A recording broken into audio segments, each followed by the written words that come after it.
di nuyu Sénégalais yi ñuy déglu yëpp. di am yaakaar ne ñuy bokk waxtaan dina amal réew mi njëriñ. d'accord merci beaucoup.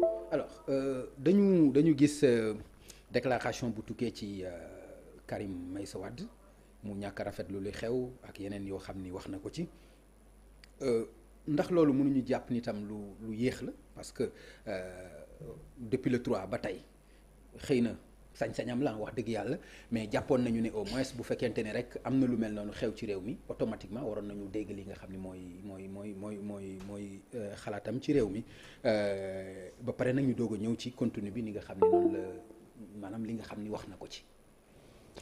waaw mais loolu sa appréciation la li am solo mooy Karim Wade wax na. te avant muy wax fi mu bokk di parti wax nañu. te bokk nañu ci ñi wax ba wax jotee. donc je pense que donc loolu sa appréciation la. awma lu ma ci wax. li ci am solo rek mooy kàddu gi li mu wax. ak ñi mu ko waxal dégg biñ ci mën a am. pour man loolu moo am solo.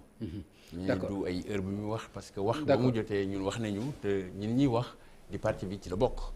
donc suñu waxee waxal nañ ko doole ci nag mu ñëwaat wax ça montre que mbir mi amal na ko solo. am na benn yëg-yëg bu mu ci am. te ci loolu man lay profité jottali bataaxalam réew mi. di wax ne Karim nee na fi mu nekk ci Qatar ak jafe-jafe yi nga xam ne nii yëpp tey exil forcé bi mu nekkee moo ko teg mu ngi bàyyi xel Sénégal di xool li fi xew di ko naxarlu. di woote jàmm di demander à ce que lépp lu nga xam ne ni yàq la muy toj muy yàq réew mi ñoo ko bokk wala ñu ko yàq. donc di wax it ne mu ngi jottali nguur gi it ne ñooy jiite réew mi dañu war a jël seen responsabilité. libérer prisonniers politiques yi. delloo si jàmm ci réew mi. donc loolu daal mooy li gën a am solo ci kàddoom. d'accord donc di nuyu Sénégalais yëpp di wax seen affection ci vers les Sénégalais. d'accord dinaa ñëwaat ci yow ci loolu dégg nga li nga xam ni wax na ko c'est vrai que loolu moo nekk ci communiqué bi nga xam ni Karim def na ko dafa jàpp ni ay détenus politiques tey ñoo nekk ci biir kaso yi ndax noonu nga ko gisee. waaw xam nga Sénégal amul détenu politique. li ëpp importance mooy nañu regarder devant nous. wax naa ko sànq bi may démarrer émission bi parce que. je ne pense pas que yenn acteurs politiques yi ñu mesurer la gravité du moment.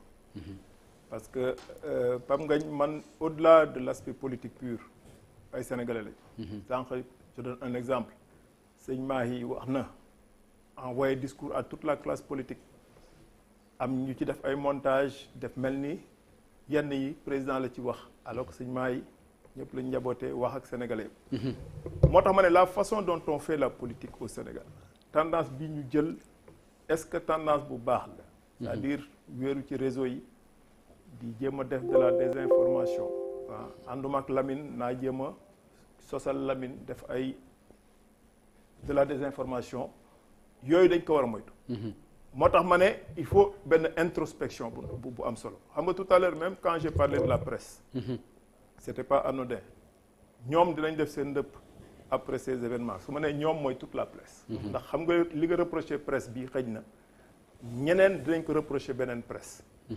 boo tax moom du ma bëgg sax ñuy tudd turu nit. parce que nit ñooñu ñuy tudd plus nga leen di tudd tu en fais des cibles pour ceux qui perçoivent le message. alors que ñun ñëpp ay sénégalais lañ xam nga yow am nga mat xëj na boo xamante ne di nga mën a gérer sa bopp gérer sa situation. mais di nga wax nga tudd turu nit fekk am na ku xër ci sa leader jàpp ne kooku c'est l'homme qu'il faut abattre. moo tax man toujours il faut qu'on ait le sens de la mesure. tey jii il faut moom benn gentleman agreement dans le discours politique ñu bañ di def dans la stigmatisation de part et d'autre nag laay wax et que ñu apaiser xam ne sénégalais yi ñu jàkkaarloo c'est des sénégalais yoo xam te nitu jàmm lañ mais aussi à force de rabâcher des choses finalement mën nga installer benn climat boo xamante ne du climat favorable te demain keneen koo xamante ne yeneen visée la amoon de déstabilisation d'un pays pour d'autres raisons mën na fa jaar ma joxe benn exemple. ok benn exemple. waaw mais c'est-à-dire ñu ñëw ci Karim ak sa sortie parce que moom dafa jàpp ni depuis 2019 ba tey bien avant même président Macky Sall pexe yi muy teg yëpp mooy pexe yu ko teg ci nguur gi la du beneen pexe. waaw mais xam nga président Macky Sall franchement sénégalais yi ñoo ko fal. waaw xam nga man li may bañ toujours mooy ñuy jël un débat boo xamante ne weesu nañ ko. moi je pense que tout à l'heure j'ai donné l'exemple de xuloo ay nit ñuy xuloo seen biir jékki-jékki gaynde gi ñëw dugg ci kër gi. c'est important les instants yi ñu nag yi ñuy toll nii tey. d'accord buñ ko fàtte. d'accord tout de suite les représentants des khalifes généraux ont lancé un message.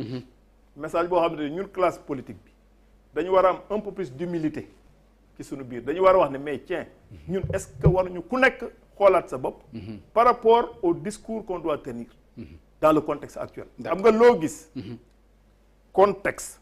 ndax yéen lébu yi yéen a wax ne lébu yi ñoo ne way buy këpp gaal ñoom lébu yi waaw. way buy këpp gaal. kenn du ko way ci tefes. d'accord actuellement dañu toll ci phase boo xamante ne. phase bu am importance. D'accord. et c'est phase boo xamante ne la aussi. D'accord. il faut que Moussa on se donne le temps. pardon. Pardon dafa mel ni ñoom moom léegi la ñuy soog a xam loolu.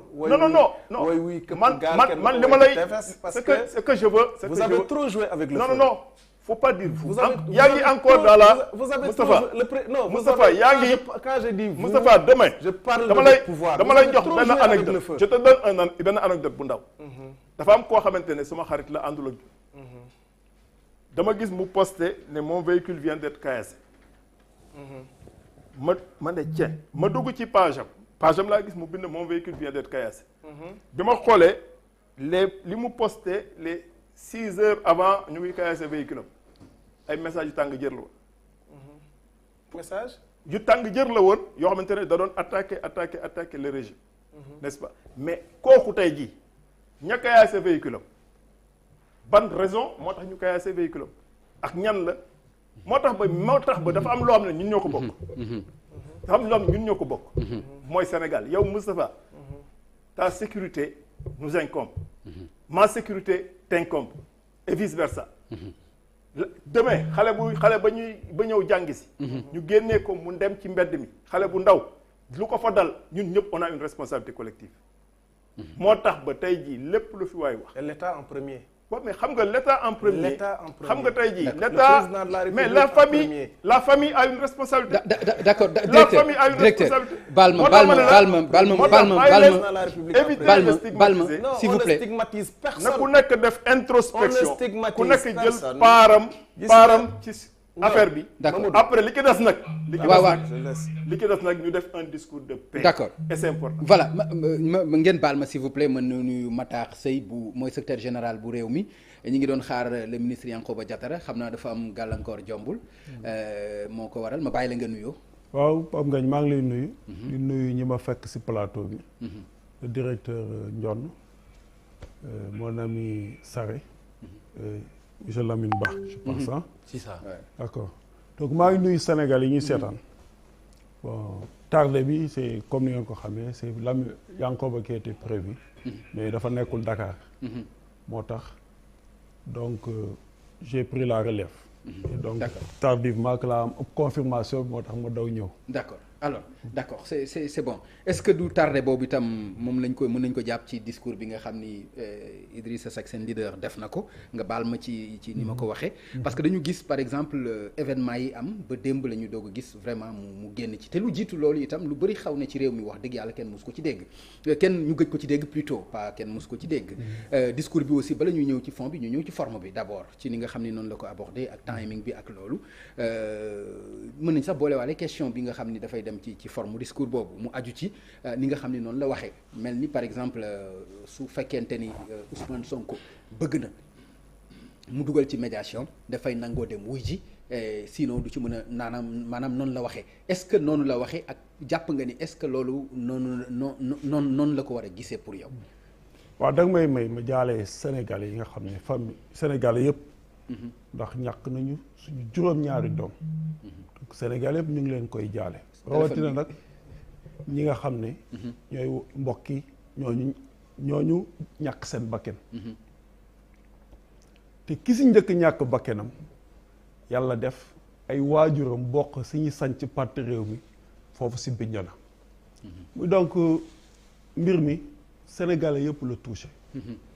ñi nga xam ne aussi am nañ ci ay gaañu gaañu ak ñi nga xam ne yàq nañ ci seeni alal ñu leen di mastaw di wax ne pour le discours président Idrissa Seck wax yéex na wala yéexul ñun président Idrissa Seck dafa am toujours lu ñu doon wax buy taw kenn du fa weeri donc boo yàkkamtee rek boo moytul tu feras une mauvaise réaction di ngay wax tukki moo tax bu mbir xewee dina ko toog dallu teeylu ko segg ko ba nga xam ne suy wax ju am njariñ la fas yéene wax. D'accord. Ça c'est la mooy xaar bi le moment bi mu ko war a waxee.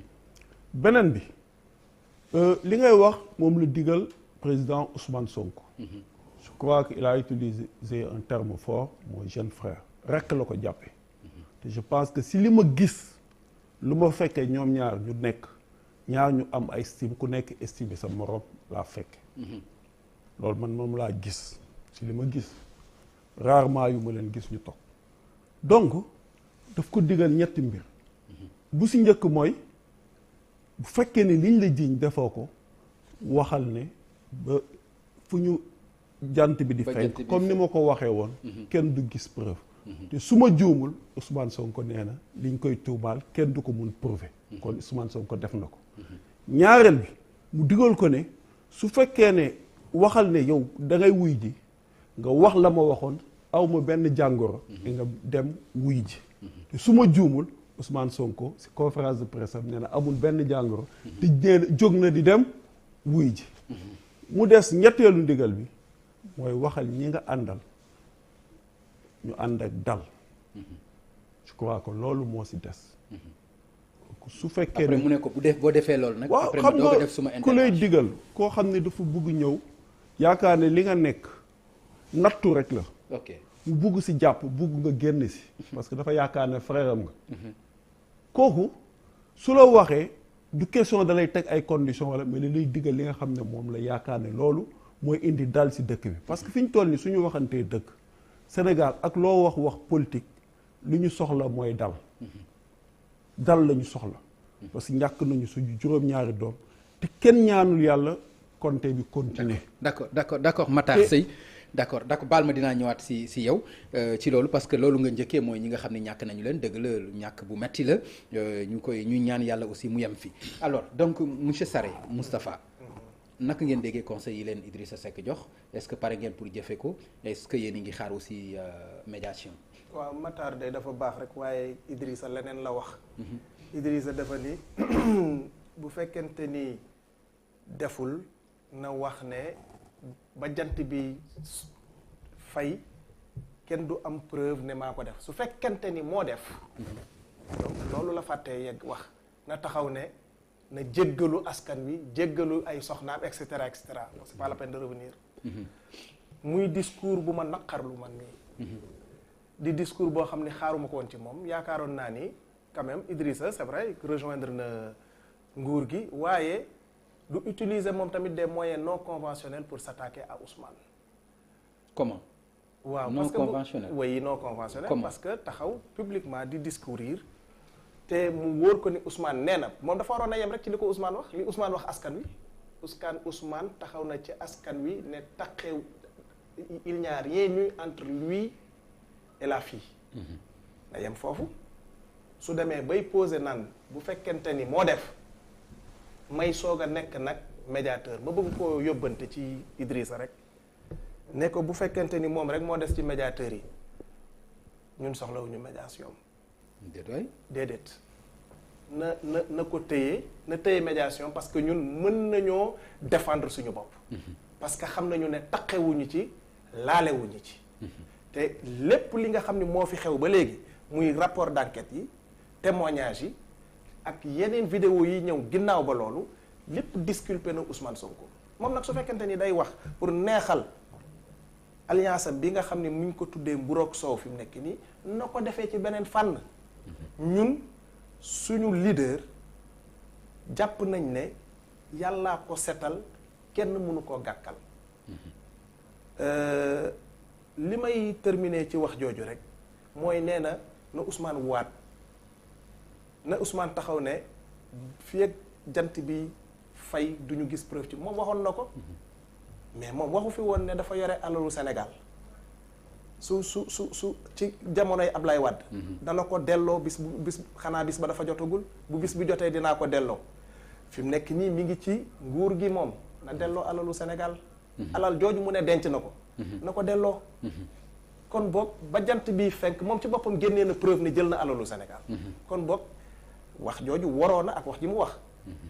ci tënk daal na téye médiation ñun askanu Sénégal la ñuy waxal. askanu Sénégal moom la ñu cristalliser seen ay espoir. ñoom ñoo dul nangu kuy dal ci kaw Ousmane Sonko di ko tooñ. d'accord ba pare di ko merci beaucoup alors Lamine ci discours boobu nga xam ni président Idrissa Seck def na ko.